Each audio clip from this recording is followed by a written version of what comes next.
Kadang ada teman-teman yang sahabat saya atau saudara saya kadang-kadang yang masih bingung kenapa masih mau bertahan jadi seorang fotografer. Jujur ini kalau dari data Google kali ya, atau mungkin tempat lain saya mohon dikoreksi, cuman fotografer nggak ada dalam daftar profesi yang menjanjikan di dunia ini. Ya, salahnya cuma satu, nggak ada fotografer yang benar-benar bisa sustain kekayaannya. Cuman saya pikir dengan dunia digital 4.0 ini kalau kita masih berprinsip kayak gitu, that's totally wrong.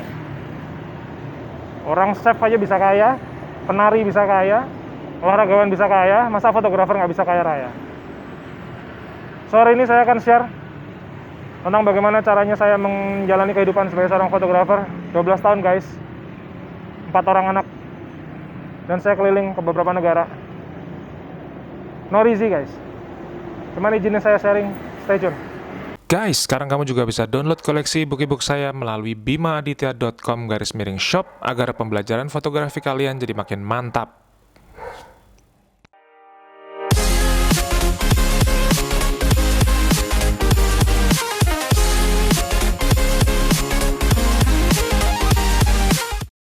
Halo everyone, nama saya Bima Aditya. Terima kasih sudah datang ke channel YouTube saya. Terima kasih selalu support, udah klik subscribe. Aduh, saya dari cuman berapa subscribernya 20 orang ya.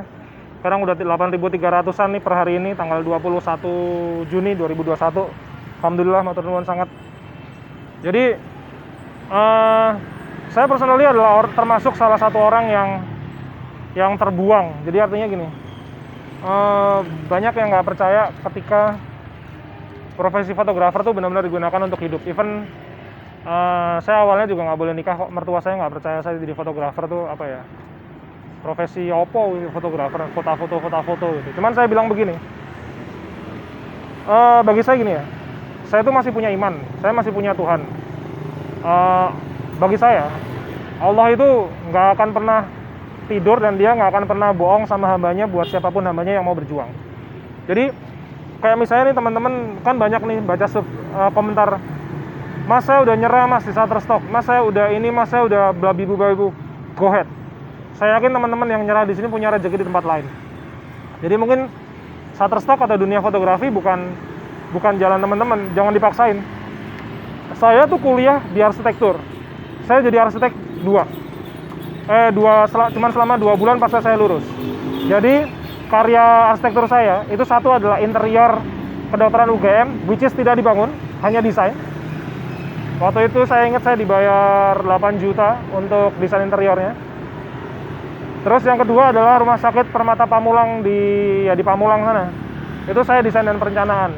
Saya sama tim kerja 2 bulan, kita dibayar 30 jutaan kalau nggak salah pada waktu itu. Cuman begini, saya tahu persis bahwa saya nggak akan pernah jadi yang terbaik ketika saya di dunia arsitektur.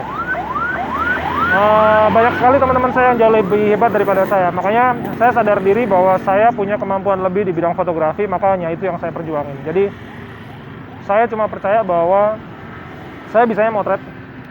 Ini yang saya pegang ini adalah senjata saya, di mana saya menghidupi istri dan anak-anak saya, 4 orang anak. Saya sih yakin Allah akan bukain jalan. No matter ini di fotografi atau teman-teman semua di bisnis lain, di mungkin punya toko kelontong, dagang nasi goreng lah, bisnis trading emas lah, mau jadi arsitek, mau jadi penyanyi, no matter what it is, kalau kita concern pasti bisa. Buat saya pribadi ya, yang namanya cacian jadi seorang fotografer itu udah nggak kehitung gitu. Dari price list dilempar di depan muka saya, teman-teman udah nonton kemana videonya kan. Terus dibilangin goblok sama temen gara-gara saya pengen nembus destination wedding needs ya. Intinya saya tuh cuma orang kampung di Jogja, saya mengawali dari kawinan tenda biru, dibayar 100 ribu per roll. In between itu, cuman saya motret sekarang klien saya di luar negeri. Ketika mau masuk dari market Indonesia, market luar negeri itu kan saya setengah mati. Saya sampai minus 200 juta. Teman-teman nonton aja tuh video saya tuh.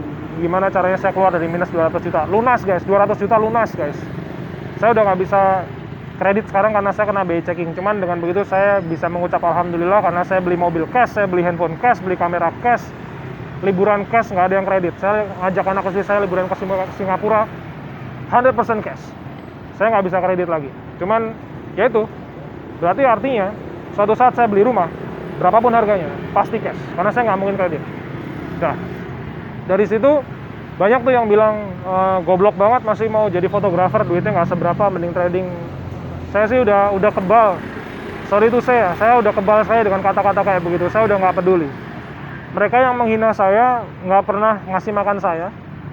Tapi anak istri saya selalu sayang sama saya, selalu support saya. Ini pagi hari ini aja, istri saya sendirian di rumah, kita nggak punya pembantu, udah 7-8 tahun, anak saya 4, dia kerja, ngurus toko online-nya, masih ngurus anak saya. Really tough job. Itulah kenapa saya hanya mau berbisnis dengan istri saya. Jadi, saya kalau misalnya lagi motret, wedding,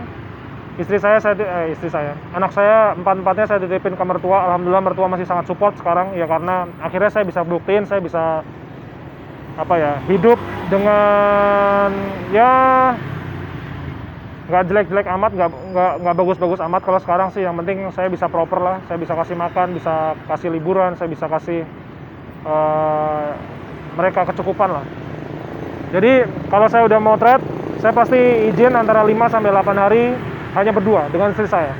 Saya ke Hong Kong, saya motret udah kayak honeymoon. Saya ke Macau, saya motret udah kayak honeymoon. Ke Maldives, tahun depan habis pandemi saya mau ke Austria, ada ke Venice, Italia, segala macam. I'm happy with my life, guys. Jadi teman-teman yang masih galau, terutama teman-teman yang mau berjuang dari fotografi, keep going. Ini tough job. Saya pikir sih semua bisnis tough job ya. Nggak ada bisnis yang gampang-gampangan, nggak ada gitu. Siapalah terserah, mau jadi YouTuber, mau jadi blogger AdSense, mau jadi kontributor Shutterstock, itu bloody hell hard work. Dan industri ini sangat membenci orang-orang yang banyak komplain. Jadi seriously saya sih minta teman-teman, saya bukan orang terbaik di sini. Saya cuma sharing-sharing di sini. Cuman artinya 12 tahun motret, 12 tahun bisnis, membangun bisnis fotografi, membangun 3 jaringan guest house, nggak gampang. Teman saya banyak yang resign jadi fotografer, balik lagi jadi karyawan, balik lagi ke bisnis yang lain. Ya nggak apa-apa sih. Cuman artinya saya pengen sharing-sharing bagaimana benar-benar hidup dari sebuah kamera. Sekali lagi terima kasih supportnya. Subscribe di channel ini. Saya akan berusaha untuk ikhtiar sharing terus setiap hari sambil motret-motret. Teman-teman akan liatin bagaimana saya keliling-keliling Jogja.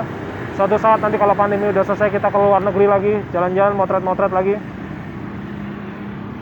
Subscribe di channel ini, dukung channel ini terus. Insya Allah kita akan berbagi inspirasi terus setiap hari. Sampai ketemu lagi, saya Bima Aditya.